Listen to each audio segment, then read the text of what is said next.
This week on the Myths and Legends podcast, it's the original story of the Ugly Duckling, as it was put down to paper in the 1800s. A story you probably think you know, but one that contains far more exploding heads than I ever thought possible for the story of a wayward duckling. The creature this time is one from my hometown of Loveland, Ohio. It's called the Loveland Frog. It's a big frog that also might be a wizard.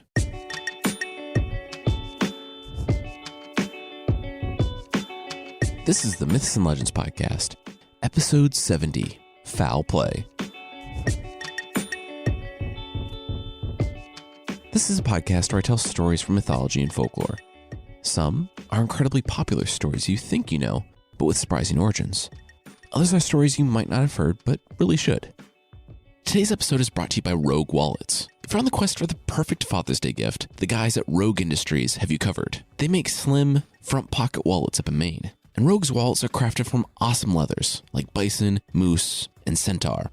Well, not centaur, they're really hard to hunt. Satisfaction is guaranteed. I have the classic, I love it, and my back has never felt better not sitting on a wallet. Best of all, prices start at just $45. Visit rogueindustries.com and use promo code LEGENDS for free shipping on your entire order.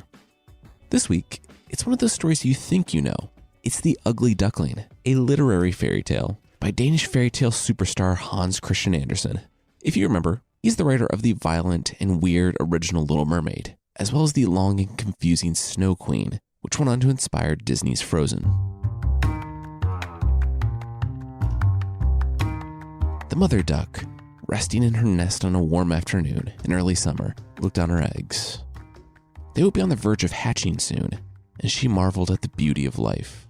Or rather, she had marveled, like 3 weeks ago. 35 days of sitting on eggs, and she was ready to go. I mean, the incomparable majesty of watching her ducklings hatch and seeing the world for the first time was nice and all, but did it have to be so mind-numbingly boring to get there? All her friends were off having all sorts of duck fun, but she was stuck making sure her unhatched eggs didn't die. The only thing around was some stork, who walked around talking in Egyptian, claiming he had learned it from his mother, even though no one in Egypt had spoken Egyptian in 100 years. And he was a stork. But after 3 straight weeks of listening to the stork probably speaking gibberish, she didn't really care what it was. She just wanted to not be sitting on a mess of lumpy eggs. Then she felt it. They were hatching. Finally. She heard a crack and saw the first beak burst from its shell. It was her first duckling. It squinted and looked around. Oh, hey, Mom? It doesn't matter. I'll imprint on basically anything, the duckling said. Well, you're lucky. I am your mom, said the mom duck. Cool. So this is the world, huh? This whole nest? I thought the egg was the world. This place is a lot bigger, the duckling said, admiring the world. Oh, no, yeah, the world isn't just the nest. There's a lot more to it. There's a farmhouse, a barn, a lake, a field, and well, yeah, that's actually about it. I haven't been past the field, so I can only assume it doesn't exist, the mother duck said. Oh, here comes another. That conversation repeated itself about 8 more times as the other ducklings hatched. All right, well, is that about everybody? Asked the mom duck, getting ready to head to the lake. Everyone stopped and stared at a single, lone egg, remaining unbroken in the nest. What about that one? Asked one of the babies. Well, yeah, if we leave, it'll probably die. I'm not sure. I'm basically running on instinct myself, the mom said. All right, we can't go have fun because that stupid big egg is taking too long to hatch, the mom said.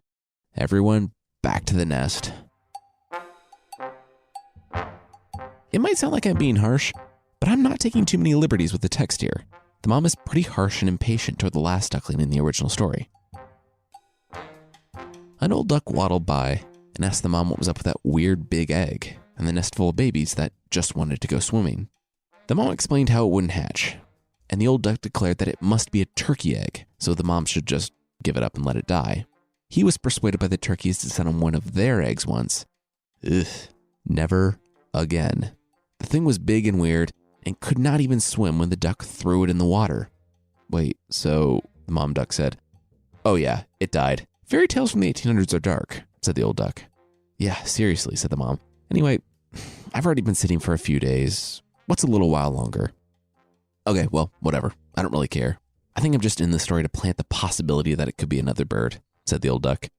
All right, see you later. Hours and hours later, well into the night, the large egg finally began to crack.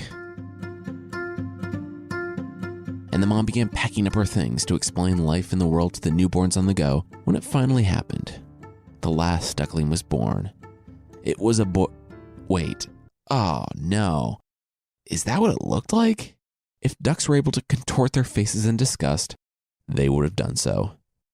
They looked on the newest baby duck. One of the day-old ducklings was the first to speak up. Just, what is wrong with your everything? Now, kids, chill out, said Mom. Sure, it's weirdly big and shockingly ugly and might be a particularly tricky turkey's baby, but we won't really know the answer until tomorrow, when I force it into the water and try and drown it. Until then, it could still be your sibling, so only mildly shun it. All right, everyone, get some sleep. The mom duck narrowed her beady little duck eyes as she watched the big, ugly duck swimming with his probable siblings, like a champ. It looked like it was a duck after all. All right, well, whatever. She would love it, I guess. She let the kids swim until midday, when it was time for them to go to the farmyard. It was basically the New York City of the duck's world. There were other ducks, a cow, some horses, a cat that constantly tried to kill them all, more ducks. Wait. Can we circle back to that part about the cat? One duckling asked. I mean, what? Oh yeah, well, just avoid him if you can, the mom said. If not, well, I mean, this is the animal kingdom and stuff happens. All right, everyone, let's go. When the mother and ducklings made it to the yard, two duck families were fighting over a severed eel's head, as families often do, until the dreaded cat came by. The ducks that didn't flee were swatted away, so the cat could eat the eel head. The mother told her ducklings not to make eye contact with a feline who sat, tearing eel's flesh away from the bone while watching all those delicious little nuggets waddle past. The story goes into some pretty heavy pro-aristocratic undertones here, describing a wonderfully beautiful duck sitting in a place of honor. She apparently has some Spanish blood in her, though I'm not really sure who's tracking the bloodlines of ducks. Anyway, the babies are told to kneel in her presence and, again, not make eye contact. She graces the mother duck with her attention, saying that the babies are all beautiful, well, except for that big, ugly duckling. The Spanish duck addressed the mom and said, "Can you, do something about his face? Because, I know he's only 1 day old and has done and said absolutely nothing to me, but his face is very disturbing and I want it to stop." The mom shrugged and actually stood up for her baby. She said that, 1, he wasn't a turkey. She knew. She had just tried to drown him. 2, it didn't matter if he was pretty. He was a male duck and he was big, so he'd be strong. Basically, she was saying, yeah, I know he's ugly. Back off. The wonderfully beautiful duck's politeness and social graces must have counted for something, because she did stop insulting the looks of a newborn. If that sounds like a low bar for classiness, well, all the other birds showed how well-bred the Spanish duck was when they did not let things go. The mother told all the ducks to just look around and have fun, and all but the ugly duckling were met with kind words and pleasant glances. The ugly duckling didn't know what to expect in the farmyard, but even he, just 1 day old, knew that it was not going well when he took a wing to the back of his little bird head. And he was downright terrified as a turkey flew straight toward him, spurs out. Also, Google turkey spurs. Those things are sharp and big. I have long maintained that birds are gross and kind of scary. Birds are basically tiny velociraptors. And though I'm not a paleontologist, I kind of think raptors would be jerks to a slightly uglier raptor in a supposedly polite raptor social setting. Everyone was downright brutal to the ugly duckling. I mean, they're animals on a farm in 1800s Denmark, so I get that there isn't a lot going on, but every bird on the farm went all in on making fun of this newborn to his face. Even the human girl who fed the birds got a few laughs in, as well as a few literal kicks. The ugly duckling's brothers and sisters would dunk him in a bucket with all the eel heads and, oh, hey, look, here comes the cat. Things got bad enough that the ugly duckling even heard his own mother talking about how he was so weird and ugly that she had wished he had never been born. His brothers and sisters and almost every other creature he came into contact with were one thing, but his own mother? That made the choice to leave in the night an easy one.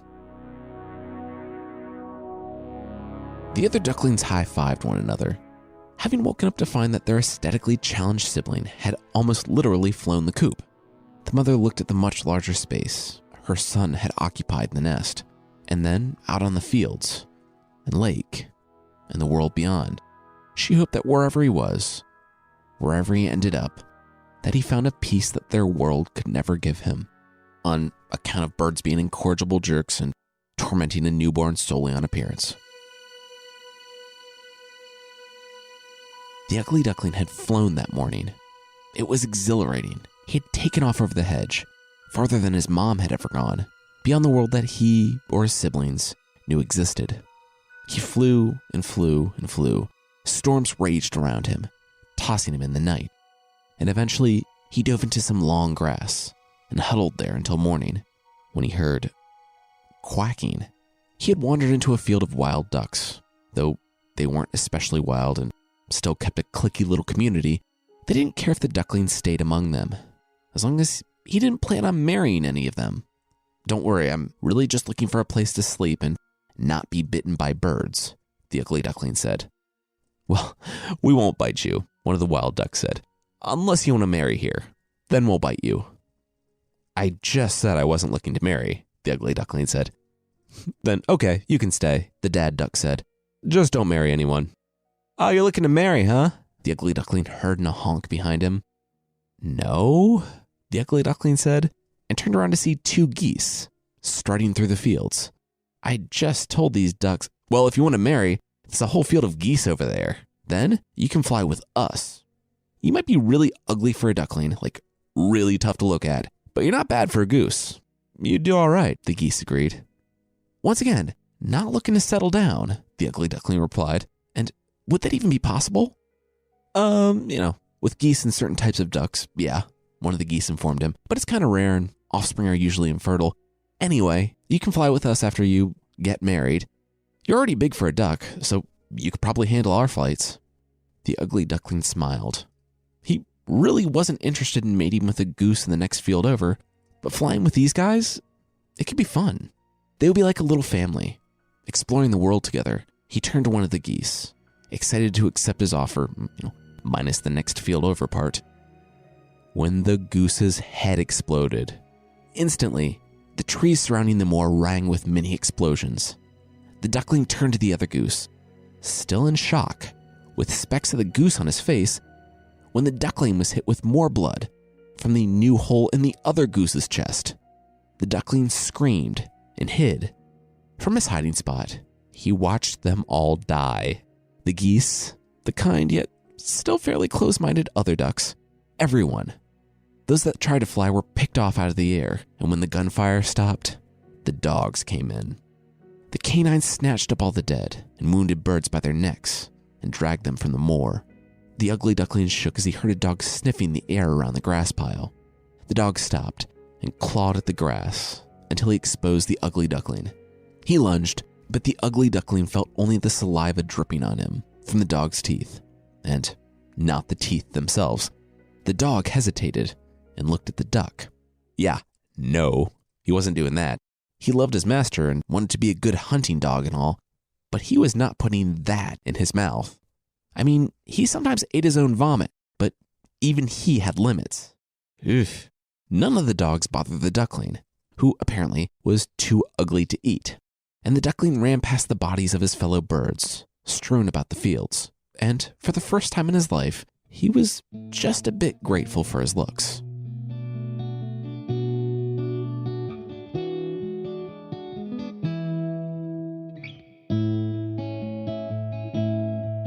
The life of an ugly duckling will continue to be far more violent than I ever thought possible, but that will be right after this. All right, now back to the show.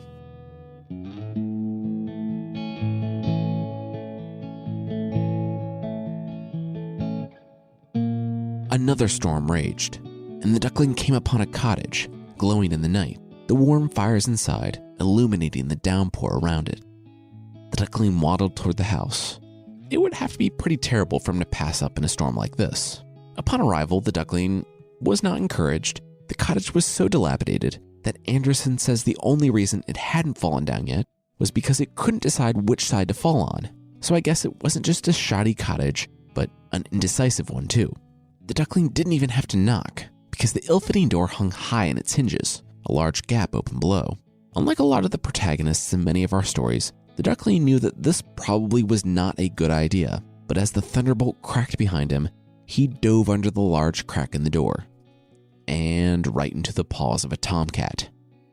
This is a weird little inconsequential event. Basically, a tomcat and an old hen lived with a woman in the dilapidated house out in the wilderness. It was another one of those situations where the animals didn't realize that there was a world beyond the door, and the woman couldn't correct the error because she didn't speak whatever language a hen and cat have in common. Because the cat's hen best friend, he didn't immediately eat the duckling. And of course, they used their power and authority as two of the three creatures in the world to put the ugly duckling on trial. With ignorance of the laws of the hen and cat's world, and the duckling being unable to obtain representation, the hen and the cat basically ran the show.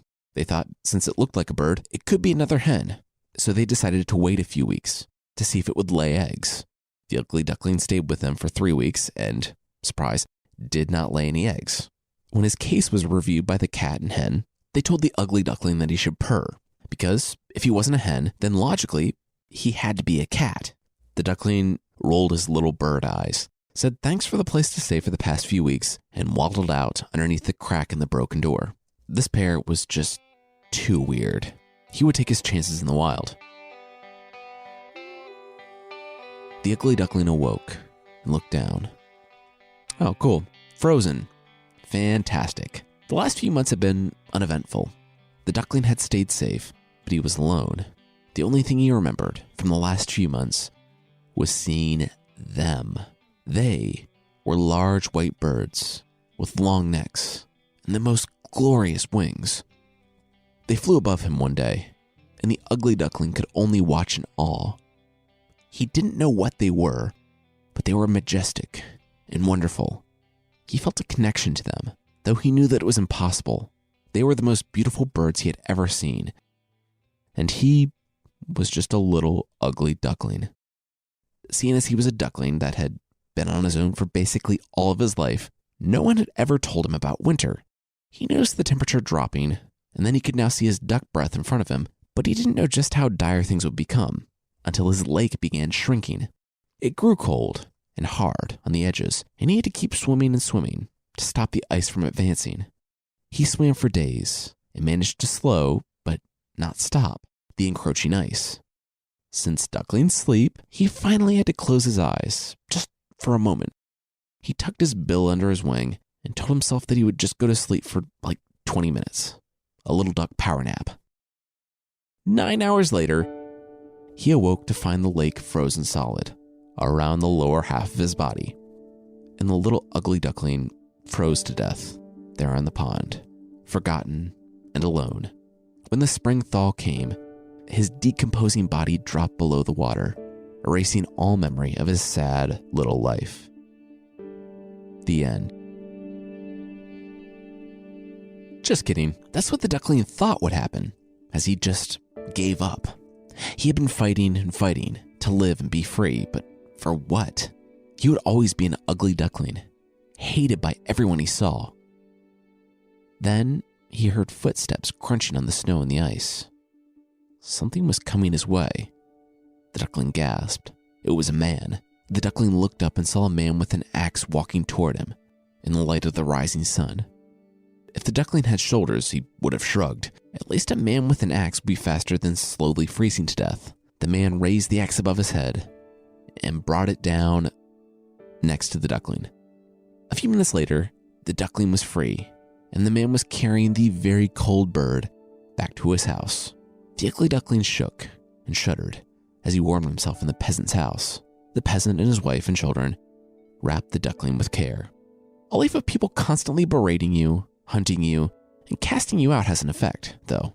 The duckling didn't understand the people. He had found only heartache and strife since birth. There was no way that this family could be different. To him, they were like the hunters, or the mean ducks, or the legalistic hen and cat magistrates that didn't provide proper representation for an accused animal. There was no way they could care about the duckling because, well, no one had ever cared about the duckling. As soon as the duckling was strong enough, he made a break for it. He knocked over the milk and flapped out of the house, back out into the snow, alone. The duckling knew now not to sleep in frozen lakes in winter. But that didn't mean the rest of the season would be easy. Still, he somehow survived the winter, and spring finally arrived, so he could take a breather. He would not need to fight constantly for his survival. The bird sat back and thought about his life, though. What was the point? He had no one, and nothing. His world was just a never-ending string of painful and horrifying misadventures, and there was no indication that it was going to get any better. He felt like he only had one option. He felt like he couldn't go on. Then he saw the birds. The majestic birds from the previous autumn. They were back. They glided overhead and landed gracefully in a nearby lake. He looked on them with adoration. He would go to them, and they would kill him, the duckling decided. If he had to pick birds to viciously tear him to pieces, these royal, beautiful creatures would definitely be in the top 3. Yeah, we don't really do that, the swan, who is not too keen on tearing adolescent birds apart, said to the young bird that had appeared before them all. Besides, why would a swan want to die? One of the swans said to the young bird. I mean, our lives are awesome. The duckling was confused and bowed his head. Was it really too much to ask for them to tear him to pieces? It was bitterly ironic that he went his whole life fleeing from abuse, but now no one would do it. He sighed and opened his eyes. He hadn't been on a lake since the middle of winter, when he nearly froze. He had avoided them since then, so he hadn't seen his reflection until now. He hadn't seen what he had become. He couldn't really believe it. The last time he had seen himself, he was an awkward, adolescent, grayish creature. Now, he looked like those beautiful birds that he had, until so recently, wanted to tear him to pieces, to put him out of his misery. He couldn't believe it. He turned to a nearby swan and said, "Was that him? He was a duck. This didn't make any sense." The swan cocked his head. In their lake, the little guy could be, whoever he wanted to be. The swans didn't care, but he definitely wasn't a duck. He was a swan. Wait, was he just now learning that? The formerly ugly duckling nodded and told them his story about being born among the mean ducks and everything that had happened along the way. They gathered around the young bird and told him that it didn't matter where he was born. He was a swan now. He had found them, and he was home.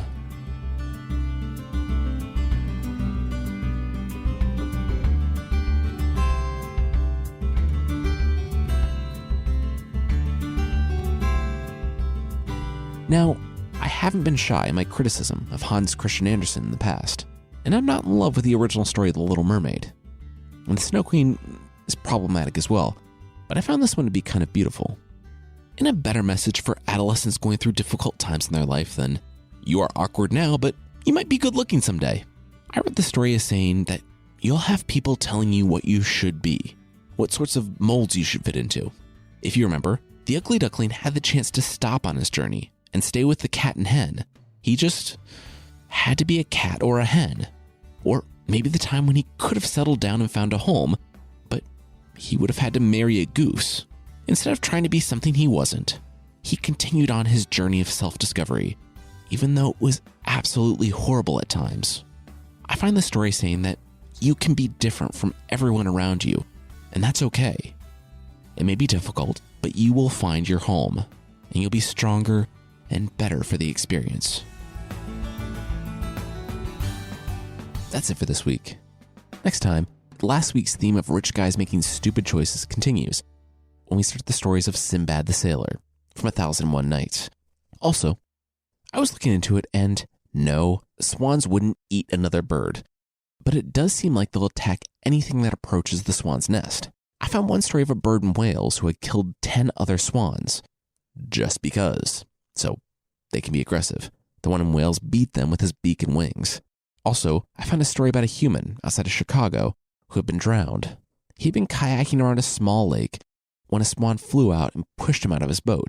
When he tried to swim ashore, the swan kept blocking him and hitting him until the man eventually drowned. So yeah, they can be aggressive, but it seems unlikely that a group of swans would get together to rip a supposed duckling apart just for the fun of it.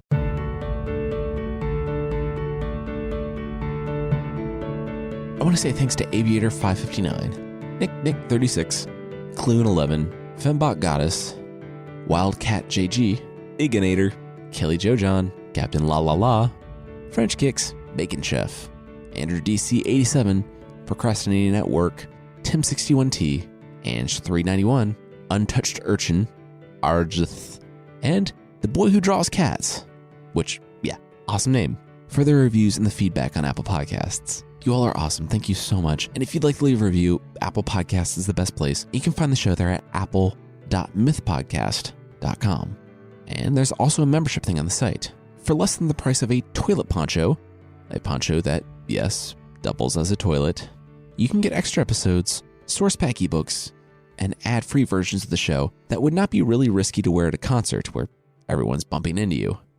Check out support.mythpodcast.com for more info on the membership.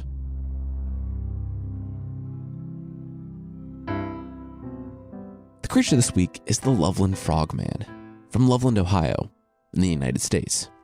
A few weeks ago, we had Fishman. This week, it's Frogman. We are slowly assembling a very low-budget aquatic Avengers. I should say before starting that I'm from Loveland, Ohio. It's a suburb of Cincinnati, and I lived there from when I was 2 to when I left for college. And I have never heard of the Frogman, which is a little weird because apparently he's still around. There was a sighting of him last year, but we'll get to that. At 3:30 a.m. in May 1955, 2 police officers interrupted 3.5 feet tall creatures waving wands around on a bridge over the Little Miami River, with sparks supposedly flying from their wands. Given that it was summer and Hogwarts had expressly forbidden students from using magic, the creatures, described as frogmen, panicked and dove into the river. They weren't seen for another 17 years. On March 3rd, 1972, a police officer named Ray Shockey was moving very slowly along Riverside Drive. Apparently it was icy. Well, what does he see moving across his headlights but a frogman? Though that term is pretty generous. It's really more like a frog child. Maybe even a frog toddler who's tall for their age. Regardless, it's a 3 to 4 foot tall frog walking in the road in front of him on 2 legs.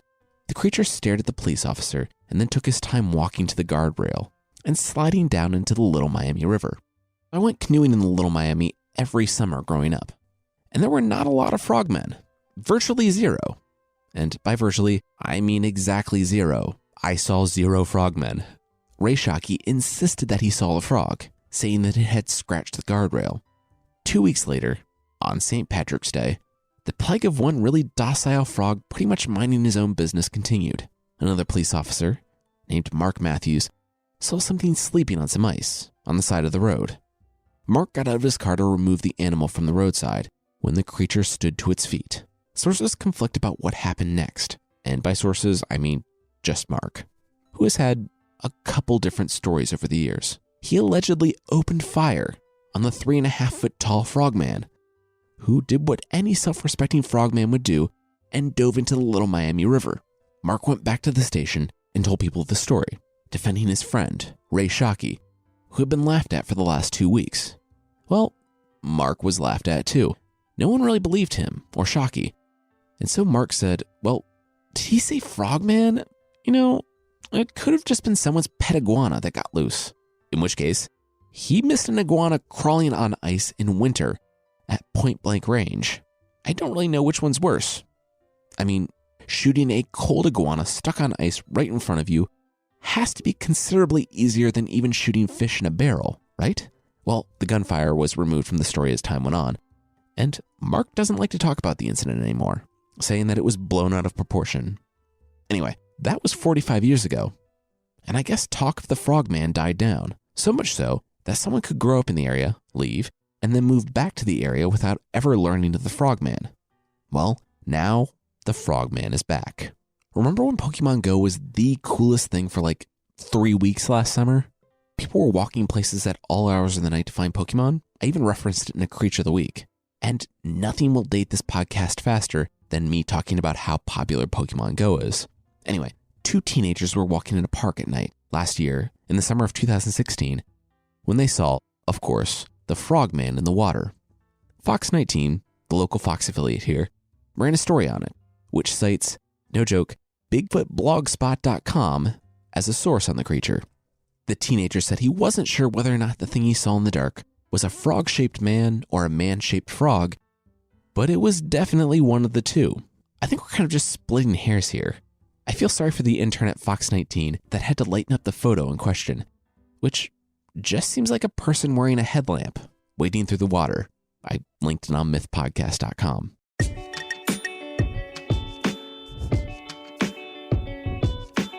That's it for this week. The theme song is by the band Broke for Free, and the Creature of the Week music is by Steve Combs.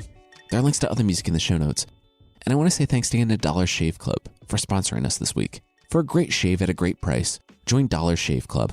New members get their first month of the Executive Razor and a tube of Dr. Carver's shave butter for only $5 with free shipping. After that, razors are just a few bucks a month. That's a $15 value for only $5. Get yours at dollarshaveclub.com/legends. This week's episode was written by me, Jason Weiser, and produced by Carissa Weiser. Thank you so much for listening, and I'll see you next time.